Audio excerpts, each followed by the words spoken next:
Hi, this is Sue Jackson of the Book by Book blog, and I'm here with my October reading wrap-up. Now, October for me was pretty much all R.I.P. challenge. That's Readers Imbibing Peril, all month long. I love this challenge in the fall. It runs during September and October. So for 2 months, I just fully immerse myself in the darker stuff. Mysteries, thrillers, suspense, paranormal, all kinds of things like that. So that's what I read in October for the most part, and absolutely loved it. First off, I started the month with Broken Harbor by Tana French. I love her books. You've probably heard me gush before on my channel about her. I especially love her Dublin Murder Squad series, and this book is the 4th one in that series, though they don't really necessarily have to be read in order. You get a little more out of them if you do, because there are little links back to previous books, but you can pick one up anywhere in the series and just jump right in. As the name Dublin Murder Squad suggests, each one is about a murder case in Dublin, Ireland, investigated by one of the detectives on the murder squad. In this case, the focus is on Mick Kennedy, whose nickname is Scorcher. Mick is an excellent detective. He's got a great closing rate. I don't know if that's the right term. He closes a lot of his cases. He's very good.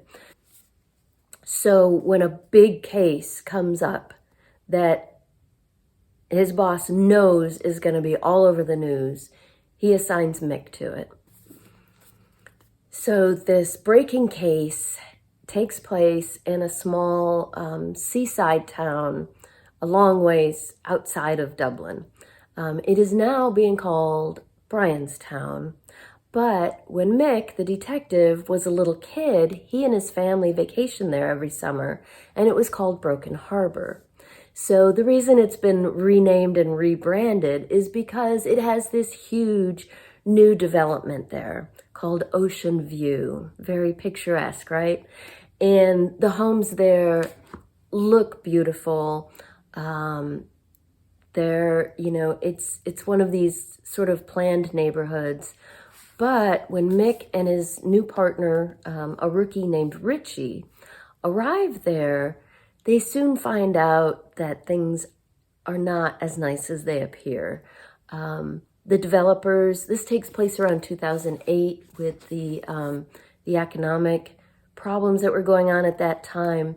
The developers pulled out halfway through the project, so there are unfinished homes in the neighborhood. The ones that are finished were really shoddily built. It is, a case of what you see is not what you get. And the murder case that they've been sent to investigate is a horrifying one. An entire family has been assaulted in their home. The husband and the 2 small children are dead. The wife is barely clinging to life in a nearby hospital. So they dive into solving this case. As with all Tana French books, it is very twisty. I got to about the halfway point and said to my husband, who's already read this, I said, I'm only halfway, but it feels like they've wrapped the case up. And he just laughed and was like, just wait. And he was right. Of course, it's Tana French. So there were all kinds of unexpected twists in the case. This one really kept me guessing right up until the end. So that's Broken Harbor by Tana French, another excellent entry in her Dublin Murder Squad. Murder mystery, thriller, excellent, highly recommended. Next, I also include audiobooks in my R.I.P. challenge. So next up was Apples Never Fall by Liane Moriarty. Now, I know Moriarty is a hugely popular author. Everybody's read her books. 2 of her books have been made into think Hulu specials, TV series.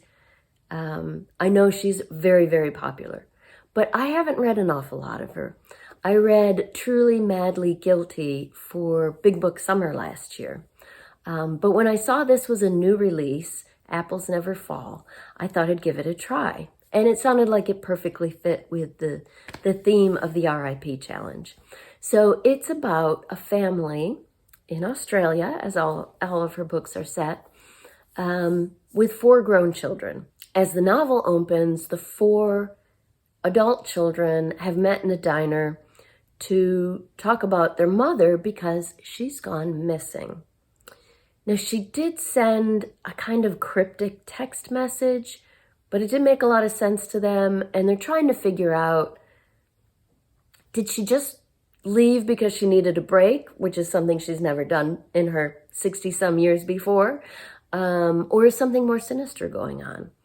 So from that point on, the novel moves back and forth from the present, where the kids are worried about their mom and the police begin to investigate the disappearance. And then other chapters go back in time to about a year before her disappearance. And so very gradually with these flashbacks especially, you begin to get an understanding of who each of the children is and what their personalities are like, what their relationships with each other are like. You also better get to know their father and their mother from these flashbacks and their relationship. So it's a family drama, but it's also a mystery. And very gradually, the past and the present come together. This one also kept me guessing right until the end. I made a lot of different guesses that were wrong, but it is also really fascinating as like an intricate study of a family, and the relationships between the siblings, the relationship between the parents who have been married for a very long time. She's really woven a lot into this. So I really enjoyed Apples Never Fall by Leanne Moriarty. Next up was a perfect book for the R.I.P. challenge, The House on Trad Street by Karen White. I know Karen White's a very popular author. This is the first book of hers I've ever read. My son picked this out for me for my birthday, which is significant because he's the non-reader in our family. And he went to the trouble of looking through the selection of books and reading the backs and picking something out that he thought I'd like. So that means a lot to me. And he was right. I really enjoyed this. So The House on Trad Street is a ghostly mystery. So that's 2 things that I enjoy, mysteries. And I do really like books that incorporate ghosts. Last month, I talked about the Anne Kinnear series by Maddie Dalrymple, which is another ghostly mystery series that I enjoy. So in this case, as you can probably tell from the cover, the novel is set in Charleston, South Carolina. And so lots of old houses there. And the main character is a woman named Melanie, who is a real estate agent who specializes in these old historic homes. But the thing is, Melanie herself personally doesn't like old historic homes. It's her specialty at work and she knows a lot about them, but to her, she's got some history, and to her, they're just rundown piles, a lot of work. She herself lives in a very modern, stark apartment, like a condo that has nothing on the walls, white walls with nothing hung up. So at the beginning of this book, she goes to visit this house on Trad Street, pictured on the cover, and she meets with the elderly man who owns it, figuring that this is just another, real estate deal, someone interested in selling his old house. And she's very surprised the next day when she finds out the man died overnight and left the house to her in his will. She had only just met him the day before. So the other thing about Melanie is that she can see spirits. She can see ghosts. And in Charleston, with all of its history, there are a lot of ghosts around. And Melanie really doesn't like seeing ghosts. So she mostly tries to avoid a lot of these old historic places, just kind of averts her eyes when she walks past certain places or goes into certain buildings. She does not want to interact with the ghosts. She's known she could interact with them since she was a child, but it's not something she likes. So now suddenly, the will says that she must live in the house for a year before she can sell it. And of course she wants to sell it. And it is an old Charleston historic home, so it's worth a lot of money. So she gets some friends to help with renovations because it's not something she knows anything about. And she moves into the house. And of course there are ghosts there, both good and evil. And there are several mysteries associated with the house. So she and this man that she meets, named Jack, who writes true crime. He writes true crime books. This house happens to be at the center of his latest investigation. So there's an old mystery associated with the house, several mysteries actually kind of entwined together. So she and Jack are trying to solve the mysteries. They're dealing with the ghosts, especially Melanie, because she can see them. She's living in this old house. It's just a really great atmospheric ghost story and mystery. I did guess part of the mystery kind of early on, but other parts of it were a big surprise to me at the end. So, and best of all, I finished reading this while we were camping. Perfect fall weather, sitting in front of a campfire. I'll show you a picture.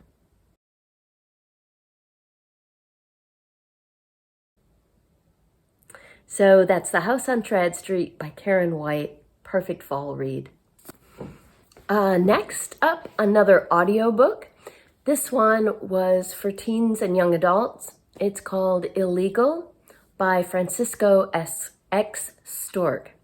If you're not familiar with him, he is an outstanding author. He's written all kinds of YA novels. Each one is immersive and powerful, and they're on all kinds of different topics in all kinds of genres. He's an excellent writer.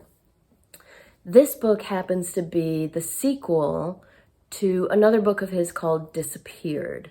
They both deal with immigration.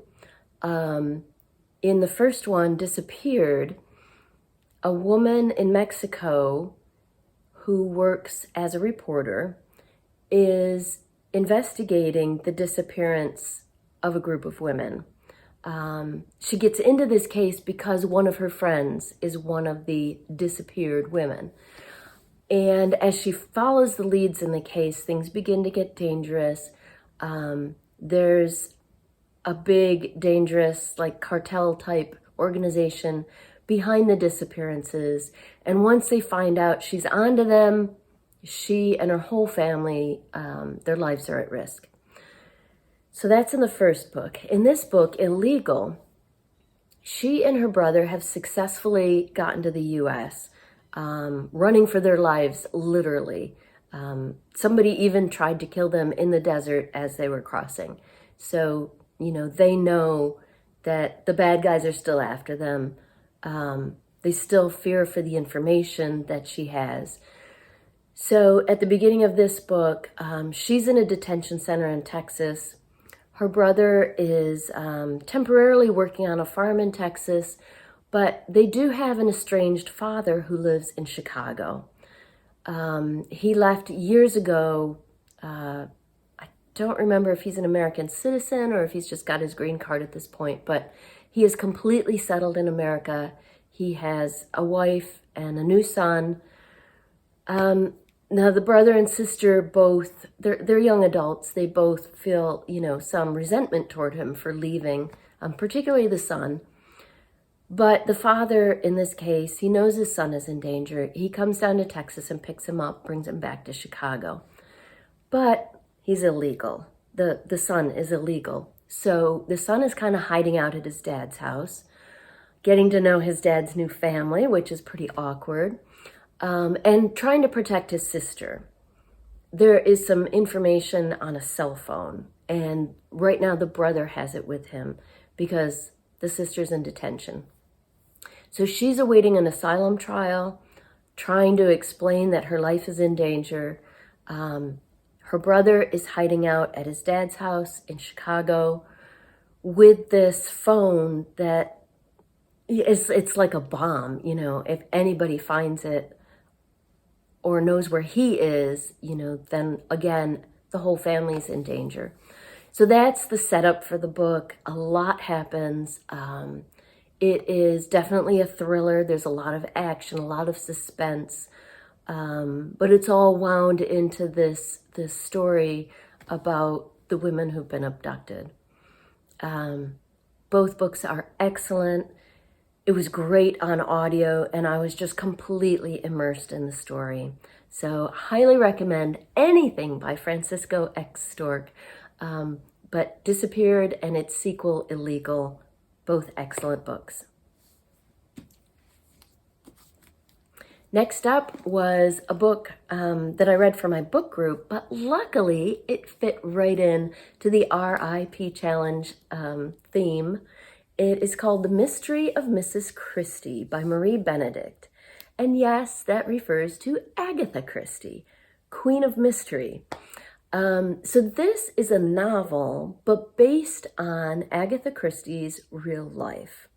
So in real life, Agatha Christie disappeared for 11 days. I'm trying to think when it was. 26, I think? Yeah, 1926. She disappeared for 11 days. And her husband and her daughter didn't know where she was. Now, I guess, according to the author's note in the back, in real life, she never spoke about her disappearance. No one ever knew where she went, what happened. It is a mystery. So even in Agatha Christie's own autobiography, which was quite detailed, she never even mentioned those 11 days when she was disappeared. So this novel kind of delves into a rather creative idea of what might have happened and where she might have been based on the facts of her life. And the author just does a great job of bringing you into her life. So chapters go back and forth from from Agatha Christie's past, when she was a young woman and first her family, and then first meeting the man who would be her husband, to alternate chapters are set in the days after her disappearance and titled Day 1 after the disappearance, Day 2, etc. So the mystery is building of where she's gone at the same time that you're getting more information about her life and her husband and, you know, what's going on in her world. I really enjoyed it. I thought it was really engaging and interesting. I wasn't able to go to the book group meeting. I wasn't feeling well that night. I heard there was quite a range of opinions on the book. People rated it everything. We usually do rating out of 10. People rated it everything from 4 to 9. I gave it an 8. So there was a range of opinion. And I have no idea what the people who didn't like it didn't like about it. But I really enjoyed it. It was, again, a great fall read. And I started this one on that camping trip, reading in front of the fire. So again, perfect. I'll show you a picture.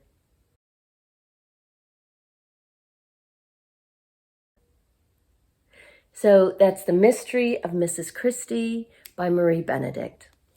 Next up, I knew that I had another book group book I had to get into at the end of the month that was not mystery or suspense or anything associated with the R.I.P. challenge. So before I did that, I squeezed in one more suspense novel, Young Man with Camera by Emil Scher. This book blew me away. It's a YA novel. I'm embarrassed to say it's been sitting on my shelf for 6 years. I think it came out in 2015. Yeah, I've got too many books. I'm sure you can all relate. Too many books, not enough time. So sometimes they slip through the cracks. So whenever there's a challenge like the R.I.P. challenge, or currently Nonfiction November, I try to pull things off my own shelves. And this was one of those hidden gems that I am so glad I just pulled off the shelf. It sounded like suspense, so I thought, that'll work for this month. It is so much more than just a suspense story. It is about a young boy, he's 13 in the book, who is severely bullied. In fact, he doesn't even give his name in the book. It's first-person narration, but he says very few people call him by his name because, kids say cruel things. So he's just referred to as T in the book, first initial. It's written in the first person, like I said, but in a very unique style so that you actually, it's like you're inside his head, hearing how he thinks and what he sees. And the book is also, as the title indicates, one of the ways he copes with this horrible bullying is with his camera. So there are real photographs sprinkled throughout the text that are meant to be the photos that he is taking as he's telling his story. So one reason why T gets bullied so horribly is because he's disfigured. He was burned very badly as a little boy, so he's got scars on his neck and his face. So it's another reason why he hides behind his camera. But he's actually quite a talented photographer. So as the story goes on, he witnesses his main bully do something that is not just bad, but actually criminal. And he captures it on camera. And the bully knows that he got photos of the incident. So the bully begins threatening him. And because this guy is so violent, so completely without a conscience, T knows that the threats are real. So he is stuck in the position of trying to decide what to do with these photos he has. Do the right thing, go to the police, talk to someone about what happened, or stay quiet to protect himself and his family and his best friend who's also been threatened. It's a very powerful book. The emotions are very intense. It's not a fairy tale. This is real life. It doesn't all wrap up in a nice little bow at the end. But it's very real life. I was completely engrossed in this book from beginning to end. There's some more photos. The photos and the style of the narration just completely pull you into T's world. And, I just found it impossible to put down. It's the kind of book that I finished and immediately wanted to go back to page 1 and reread and see what I missed and, pick up every nuance. So that's Young Man with Camera by Emil Scher. And finally, since at the end of the month, I did have to pick up a print book that was not in fitting with the R.I.P. challenge. I made sure my last audiobook was a perfect fit. So that was The Ghost of Midnight Lake by Lucy Strange. So another ghostly mystery. This was a perfect fit for the end of the month and Halloween week.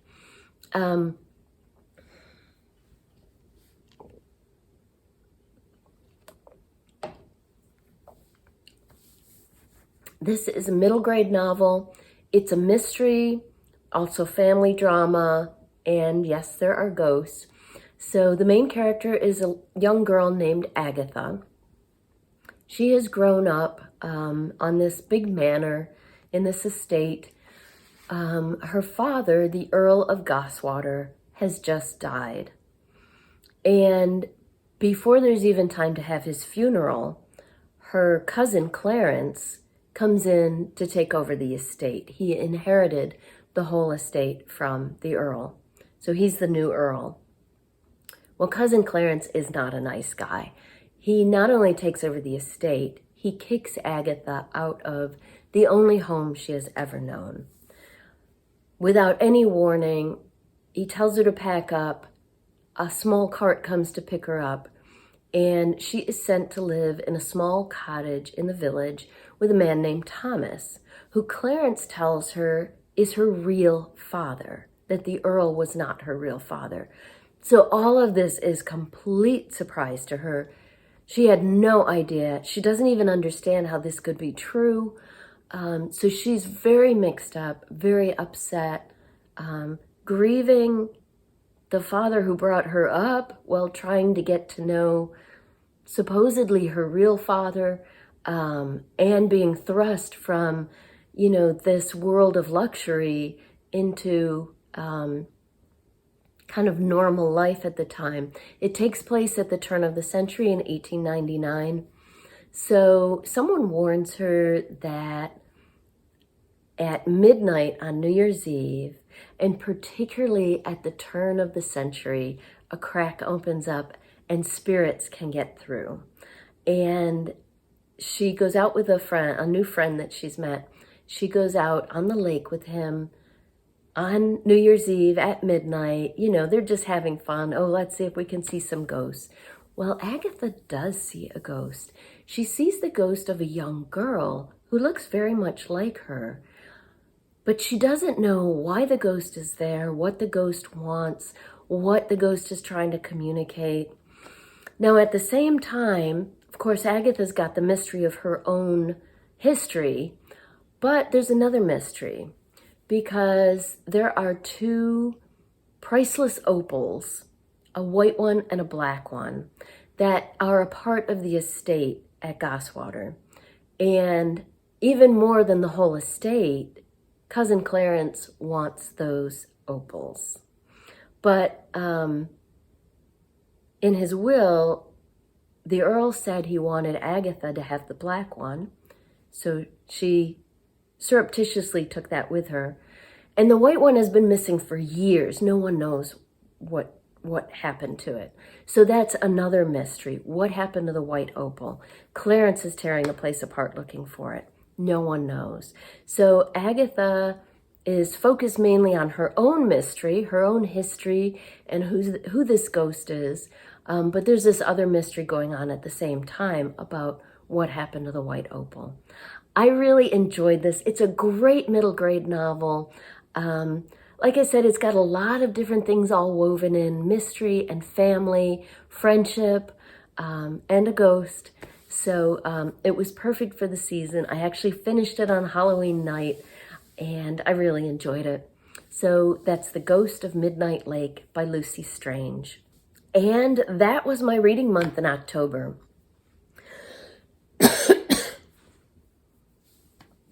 I would love to hear about what you read last month.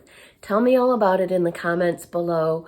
There were so many readathons and challenges and, different themed things going on in October.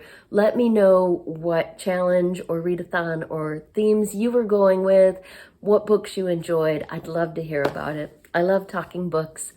And make sure to click the like button and subscribe if you'd like to see more.